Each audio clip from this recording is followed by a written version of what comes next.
आज की इस वीडियो में हम स्टेप बाय स्टेप समझने वाले हैं कि कीवर्ड क्या होते हैं, कीवर्ड को कैसे चूज किया जाता है, कैसे इम्प्लीमेंट किया जाता है वेबसाइट के ऊपर। Welcome back to market tech by Chandan. अभी तक हमने देखा था कि एसईओ क्या होता है, उसके बाद हमने देखा कि टाइप ऑफ एसईओ क्या होते हैं। एसईओ अगर एक बिल्डिंग है तो कीवर्ड चूज करना उसका हमारा एक फाउंडेशन होता है। आज की इस वीडियो में हम बात करने वाले हैं कि कीवर्ड्स कितने टाइप के होते हैं, कीवर्ड्स को कैसे यूज किया जाता है, कीवर्ड सर्च कैसे किया जाता है। और अगर आपने कीवर्ड पे बहुत ज़्यादा टाइम स्पेंड नहीं किया है, अगर आपने कीवर्ड रिसर्च अच्छे से नहीं करी है, तो बहुत मुश्किल हो जाता है कि आपकी वेबसाइट आपके जो कीवर्ड्स हैं उनके ऊपर रैंक करे, या फिर आप गूगल को खुद समझा पाओ कि आपको किस किस कीवर्ड पे काम करना है। आज की इस वीडियो में हम स्टेप बाय स्टेप समझने वाले हैं कि कीवर्ड क्या होते हैं, कीवर्ड को कैसे चूज़ किया जाता है, कैसे इम्प्लीमेंट किया जाता है वेबसाइट के ऊपर, और कीवर्ड चूज़ करने के लिए क्या क्या हम टूल्स को यूज़ करते हैं। सबसे पहले हम कॉन्सेप्ट क्लियर करते हैं कि कीवर्ड हम बोल किस चीज़ को रहे हैं। तो कीवर्ड क्या होते हैं कि अगर कोई भी यूज़र गूगल सर्च में जाके कुछ भी टाइप करके अगर वो सर्च कर रहा है, तो जो उसने वर्ड यूज़ करें या फिर उसने कोई एक बड़ा फ्रेज़ यूज़ किया है सर्च करते टाइम, तो हम उस चीज़ को कीवर्ड बोलते हैं यहाँ पे। सबसे पहले हम लोग कुछ एग्जांपल समझ लेते हैं। जैसे कि अगर मैं बोलूँ कि बेस्ट डिजिटल मार्केटिंग कोर्स, तो वो मेरा पूरा का पूरा एक कीवर्ड है। मैंने लिखा शूज़ अंडर 10,000 रुपीज़, तो मेरा वो एक कीवर्ड हो गया। मैंने लिखा कि मोबाइल अंडर 15,000 रुपीज़, तो जो मैंने ये सर्चेस की हैं गूगल पे जाके, वो मेरी कीवर्ड्स के अंदर काउंट होती हैं, या फिर मैं उन सबको कीवर्ड्स बोल रहा हूँ। इन एसईओ हम लोगों को सबसे ज़्यादा काम किस तरीके से करना होता है कि हमें डिजिटल मार्केटिंग की तरह नहीं सोचना होता है। अगर मैं अपनी वेबसाइट पे काम कर रहा हूँ, तो मुझे यूज़र के प्रोस्पेक्ट में सोचना ज़्यादा बेटर होता है कि अगर कोई यूज़र मेरे से रिलेटेड प्रोडक्ट या सर्विसेज ढूंढ रहा है, तो वो गूगल पे क्या क्या सर्च कर सकता है, तो वो मेरे को अपना थॉट देना है उसमें एज अ यूज़र। तो जब मैं यूज़र के प्रोस्पेक्टिव से सोच के अपनी वेबसाइट पे कंटेंट डालना शुरू करता हूँ या कीवर्ड डालना शुरू करता हूँ, तो मेरे को और ज़्यादा क्लैरिटी मिलती है कि मेरे को किस किस कीवर्ड पे ज़्यादा काम करना है। अब कीवर्ड्स को समझने के लिए हम कुछ टाइप्स ऑफ कीवर्ड की बात करते हैं। तो सबसे पहले जो मेरा कीवर्ड का टाइप आता है, वो आता है शॉर्ट टेल कीवर्ड। तो शॉर्ट टेल कीवर्ड में आपको जैसे कि वर्ड से समझ में आ रहा है, शॉर्ट टेल। तो जितना छोटा कीवर्ड है या जो छोटे कीवर्ड्स होते हैं, हम उसको शॉर्ट टेल कीवर्ड बोलते हैं। तो जैसे कि एग्जांपल में मैंने सिर्फ सर्च किया डिजिटल मार्केटिंग, तो जो मैंने डिजिटल मार्केटिंग लिखा, ये एक बहुत ब्रॉड लेवल पे हो गया सर्च, कि डिजिटल मार्केटिंग में गूगल मेरे को कुछ भी दिखा सकता है, तो वो मेरा शॉर्ट टेल हो गया। अब मैंने उसमें सर्च लिखा शूज़, तो वो भी मेरा एक शॉर्ट टेल कीवर्ड हो गया। यहाँ पे क्या होता है कि इसकी सर्च वॉल्यूम बहुत ज़्यादा हो जाती है, क्योंकि इतना ब्रॉड आपने सर्च किया है। तो शॉर्ट टेल को हम लोग ऐसे डिफाइन करते हैं। दूसरा आता है हमारा इसमें लॉन्ग टेल कीवर्ड। तो अभी हमने जैसे सबसे पहले एग्जांपल देखा था बेस्ट डिजिटल मार्केटिंग कोर्स, तो मैंने इतना बड़ा एक फ्रेज लिखा, तो इसको हम बोलते हैं लॉन्ग टेल कीवर्ड, क्योंकि हमें लॉन्ग टेल से मतलब समझ में क्लियर हो जाता है कि जितना बड़ा कीवर्ड होगा हम उसको लॉन्ग टेल कीवर्ड बोलेंगे। अब जैसे हमने देखा था कि हमने वहाँ पे शूज़ लिख के सर्च किया, लेकिन शूज़ में क्या हुआ, एक बहुत ब्रॉड कैटेगरी आ गई, बट मैंने वहाँ पे लिखा कि शूज़ अंडर 15,000 रुपीज़ या शूज़ अंडर 10,000 रुपीज़। तो वहाँ पे क्या हुआ कि मैंने उसको एक लिमिट दे दी, उसको थोड़ा सा नैरो कर दिया अपनी सर्च को, कि मेरे को जो 10,000 रुपीज़ के अंडर के फ़ोन हैं या शूज़ हैं, सिर्फ वो मेरे को रिजल्ट्स में वही दिखाएगा। तो इसको हम क्या बोलते हैं, long tail keyword. Third one आता है हमारा इंटेंट बेस्ड कीवर्ड।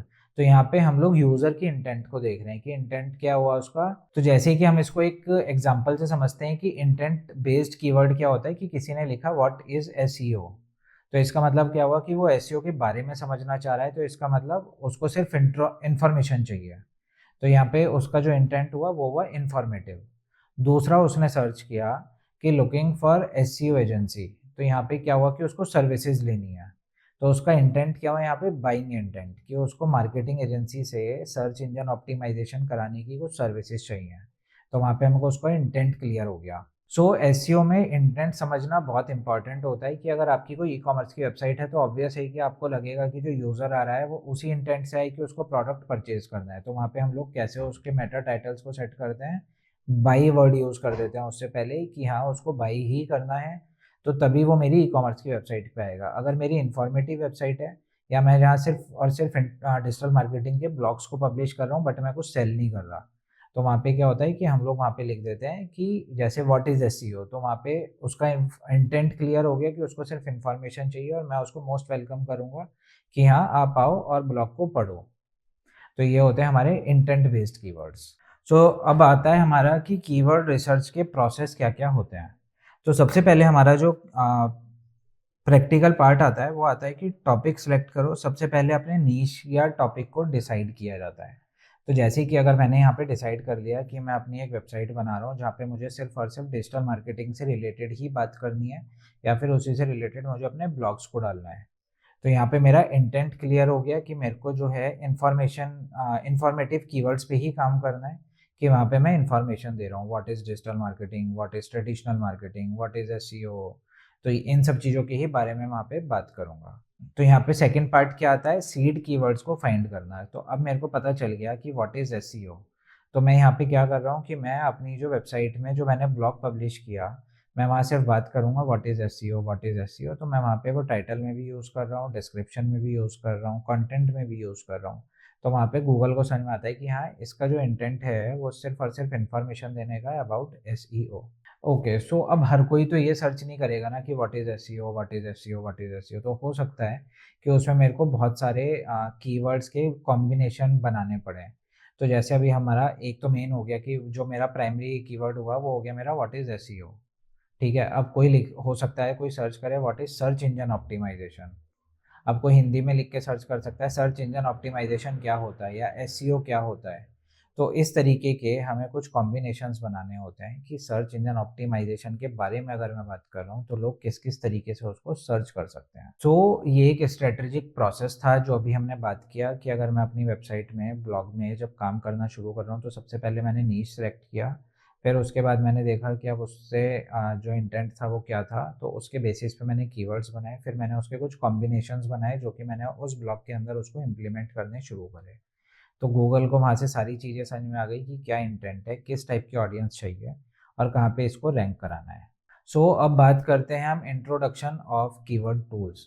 तो यहाँ पे बहुत सारे टूल्स होते हैं, कुछ फ्री टूल्स भी होते हैं, कुछ पेड टूल्स होते हैं। तो मैं कुछ नाम ले देता हूँ यहाँ पे। तो सबसे पहले हम लोग यूज़ करते हैं गूगल कीवर्ड प्लानर टूल। फिर सैमरश का एक टूल आता है। फिर स्मॉल एसईओ टूल्स करके एक वेबसाइट आती है जहाँ पे आप कीवर्ड को सर्च कर सकते हो। कीवर्ड टूल्स डॉट आई ओ करके एक वेबसाइट आती है। इवन आप चैट जीपीटी से भी कीवर्ड ले सकते हो, बट अगर आपको एआई इतना यूज़ नहीं करना है और आपको थोड़ा सा और हार्ड वर्क करना है अपनी वेबसाइट को ऑप्टिमाइज़ करने के लिए, तो हम आज की इस वीडियो में एक प्रैक्टिकल करके देखते हैं कि हम एक टूल यूज़ करेंगे जिसका नाम है Google keyword planner.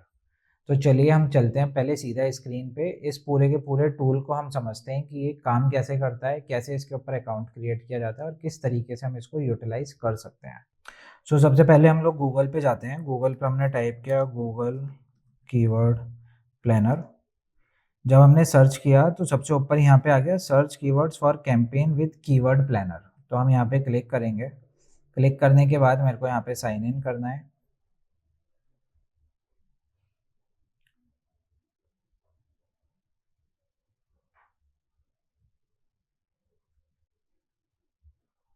Sign in करने के बाद मैं यहाँ पे अपना कोई भी एक जीमेल आईडी से इसको लॉगिन कर सकता हूँ। लॉगिन करने के बाद अब हम क्या करेंगे, यहाँ पे आता है एक ऑप्शन टूल्स। तो टूल्स पे क्लिक करने के बाद हम यहाँ पे देखेंगे कि यहाँ पे कीवर्ड प्लानर का एक टूल हमें मिलेगा।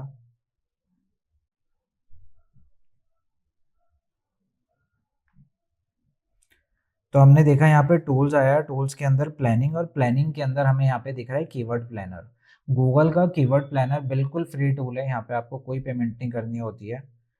तो यहाँ पे आप खुद जाके अपनी वेबसाइट के लिए कीवर्ड प्लान सर्च कर सकते हो। तो यहाँ पे हमें दो ऑप्शन दिख रहे हैं, डिस्कवर न्यू कीवर्ड और सर्च वॉल्यूम एंड फॉरकास्ट। तो हम जाते हैं सर्च वॉल्यूम एंड फॉरकास्ट पे। तो फॉर एग्जांपल अगर मैंने यहाँ लिखा डिजिटल मार्केटिंग कोर्स, ठीक है, तो मैं यहाँ पे कीवर्ड गेट स्टार्टेड पे क्लिक किया मैंने।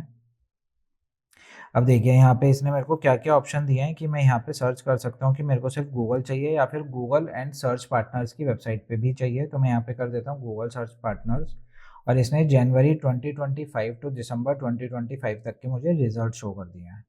तो इसने मुझे यहाँ पे क्या दिखाया है कि जो डिजिटल मार्केटिंग था उसमें जो सर्चेज हैं, एवरेज मंथली सर्चेज 100K से लेके 1 मिलियन, मतलब 1 लाख से लेके 10 लाख तक के हैं। 3 मंथ्स में कोई चेंजेस नहीं आया, कोई स्पेशल सर्चेज नहीं आई हैं। तो मैं यहाँ पे इसको देख सकता हूँ। अब उसके बाद अगर मेरे को देखना है कि मेरे को कीवर्ड आइडियाज़ चाहिए, तो मैंने यहाँ पे क्या किया,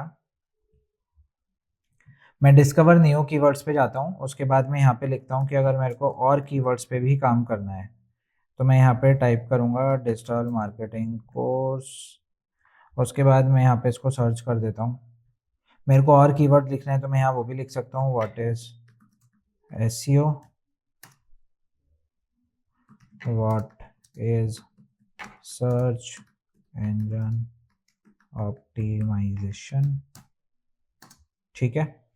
उसके बाद हम यहाँ पे करते हैं गेट रिजल्ट्स पे क्लिक। तो गेट रिजल्ट्स पे क्लिक करने के बाद अब देखिए इसने मेरे को किस टाइप के रिजल्ट दिखाए हैं कि सबसे पहले इसने मेरे को साइड में फ़िल्टर दिखा दिए हैं ब्रांड और नॉन ब्रांड के। अगर मैं यहाँ पे सिलेक्ट कर देता हूँ कि जो नॉन ब्रांड वाले हैं मुझे सिर्फ वही लेना है, तो मैंने यहाँ पे उसको टिक किया। उसके बाद मैंने उसको क्लोज कर दिया। अब इसने यहाँ पे क्या दिखाया है, कीवर्ड हैज़ बीन, जो साइट कीवर्ड थे या फिर जो ब्रांड कीवर्ड थे वो मैंने यहाँ पे रिमूव कर दिए हैं। यहाँ पे आप देखेंगे कि यहाँ पे broaden your search, marketing course, digital marketing training, तो मैं यहाँ पे ये भी ऐड कर सकता हूँ। तो इसने मेरे को यहाँ पे 7 कॉन्सेप्ट और ऐड करके दे दिए हैं। अब आप यहाँ पे देखेंगे नीचे डिजिटल मार्केटिंग कोर्स, तो अब ये मेरे को यहाँ पे बता रहा है कि एवरेज मंथली सर्चेस कितनी आ रही हैं, 3 मंथ्स में क्या क्या चेंजेस हुए हैं, ईयर ऑन ईयर क्या चेंजेस हो रहे हैं, कंपटीशन कितना है इन कीवर्ड्स के ऊपर, मीडियम है, लो है या हाई है। और उसके बाद इसने यहाँ पे मेरे को कुछ कीवर्ड सर्च में दे दिए। तो जैसे कि ये 2 कीवर्ड्स मैंने दिए थे, व्हाट इज़ एसईओ। अब यहाँ पे इसने कीवर्ड आइडियाज़ ये मेरे को दे दिए हैं। तो डिजिटल मार्केटिंग सर्टिफिकेट मैं वहाँ पे कीवर्ड यूज़ कर सकता हूँ या इसके बारे में और ऐड ऑन कर सकता हूँ जिससे कि मेरे को ये वाला ट्रैफिक भी मिलना शुरू हो जाए। Digital marketing course online, online marketing course, digital marketing degree, master in digital marketing, fundamentals. तो आप देखेंगे कि आपको यहाँ पे इसने एक पूरी की पूरी लिस्ट दे दी है। तो इस तरीके से अब आप यहाँ पे क्या कर सकते हो कि अगर आपको इंडिया से बाहर कहीं जाना है, तो मान लीजिए आपको इंडिया से बाहर यूएस में या यूके में अपनी वेबसाइट को दिखाना है, तो मैं यहाँ पे क्या करूँगा, मैं इंक्लूड कर दिया मैंने। तो अब ये क्या करेगा, अब जो सर्चेज हैं, तो अब ये अभी जो रिजल्ट देखा था हमने वो इंडिया कंट्री के अकॉर्डिंग था। अब यहाँ पे इसने बता दिया कि अगर आप यूके में जा रहे हो तो यूके में किस तरीके से लोग सर्च करते हैं। तो जैसे इसने दिखाया है यहाँ पे learn digital with Google, masters in digital marketing, तो इसका मतलब यूके में किस टाइप की सर्चेज आती हैं इन कीवर्ड्स के रिलेटेड। तो यहाँ पे आपके पास अब ये पूरी की पूरी एक प्रैक्टिकल इन्फॉर्मेशन हो गई कि अगर आपको कीवर्ड प्लानर यूज़ करना है या फिर अपनी वेबसाइट के लिए आपको कीवर्ड फाइंड करने हैं तो वो किस तरीके से करोगे। सो एक क्विक रिकैप कर लेते हैं कि कीवर्ड में हमने आज क्या क्या समझा, कि कीवर्ड क्या होते हैं, कीवर्ड की इंपॉर्टेंस क्या होती है, टाइप ऑफ कीवर्ड जो कि हमने देखा था, short tail keyword, long tail keyword और इंटेंट बेस्ड कीवर्ड क्या होते हैं। फिर उसके बाद हमने सबसे इंपॉर्टेंट पार्ट देखा कि how to use Google keyword planner, तो हमने उसके ऊपर भी प्रैक्टिकल करके देखा। और आगे आने वाली वीडियो में हम लोग बात करने वाले हैं कि ऑन पेज एसईओ का प्रैक्टिकल कैसे करना है या ऑफ पेज एसईओ का प्रैक्टिकल कैसे करना है, टेक्निकल एसईओ हम लोग कैसे यूज़ करते हैं। सो आई होप अब आपको ये सब चीज़ें क्लियर हो गई हों। और आने वाले अगले वीडियो में हम बात करेंगे कि what is on page SEO, और ऑन पेज एसईओ को हम थोड़ा सा डिटेल में और प्रैक्टिकल भी करके देखेंगे कि किस किस तरीके से हम ऑन पेज को यूटिलाइज करते हैं, कैसे यूज़ करते हैं। तो तब तक के लिए थैंक यू सो मच। और वीडियो अगर आपको पसंद आई हो तो वीडियो को लाइक, कमेंट और शेयर करना ना भूलें। Thank you.